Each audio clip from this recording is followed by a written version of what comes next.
এই আজি ৰাতিপুৱা ভিডিঅ'টো এনেকৈ আৰম্ভ কৰিছোঁ। তাই যিহেতু শুই আছিলে আৰু মই তাইক চুমা খাই স্কুললৈ গৈছোঁ আৰু সি আহিছে যেতিয়া ই মোক আগবঢ়াই দিবলৈ গ'ল আৰু স্কুলৰ পৰা আহি পাই তাই মোক কি নাটক দেখাইছে নহয়।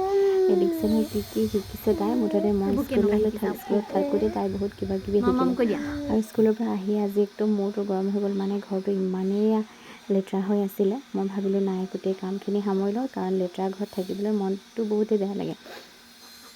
আৰু যিসকলে ভাবে যে চাকৰি কৰা মানুহে কাম নকৰিলে হৈ যায়, এয়া দেখিছে নহয় কিমান কাম কৰিব লগা হয়। মুঠতে চবেই কৰিব লগা হয় আৰু এয়া ধুনীয়াকৈ ঘৰটো মিলাই ল'লোঁ। ঘৰটো মিলাইহে মই আজৰি পাইছোঁ। 4:45 হৈছে এতিয়া বৰ্তমান। অকণমান সময় জিৰাম ভাবিছোঁ, তথাপিও বেটাক লৈ মা ওলাই গৈছে জেঠাইহঁতৰ ফালে। আৰু আগতে সদায় বাৰু মই ইমান কাম কৰিব লগা নহয়। আমাৰ ঘৰত যোনগৰাকী আহে সহায়িকা, তাই ভালেখিনি কামেই কৰি থৈ যায়। কিন্তু এই দুদিন তাই একেবাৰে কাম কৰিব পৰা নাছিলে, গাটো অলপ ভাল নাছিলে, অকল এনেই আহিছিলে। আৰু আজি তাই একেবাৰে আহিব নোৱাৰিলে, তাই ক'ৰবাত গৈছে বোলে। সেয়াই কামবোৰ একেবাৰে পেণ্ডিং হৈ ৰৈ গ'ল যে, সেইকাৰণে মোৰ আজি বেছি কাম পৰিলে হ'ব আৰু কেতিয়াবা ময়ো কাম কৰিব লগা হ'বই দিয়কচোন। তাৰপিছত এয়া গধূলি ভাবিলোঁ ৰুটি খাওঁ। তাৰপিছত মাৰ কাৰণে আৰু মোৰ কাৰণে ৰুটি বনালোঁ। যিহেতু নিৰঞ্জন নাই, ইমান হেৰি নাই। আৰু বাইদেউ আমাৰ লগত অকণমান ৰুটি খাইছে আৰু নাচিও আছে। আমিও খাই বৈ আজৰি হ'লোঁ। আজি ৰুটি বনাই খালোঁ আৰু ইয়াতে ব্লগটো সামৰণি মাৰিছোঁ।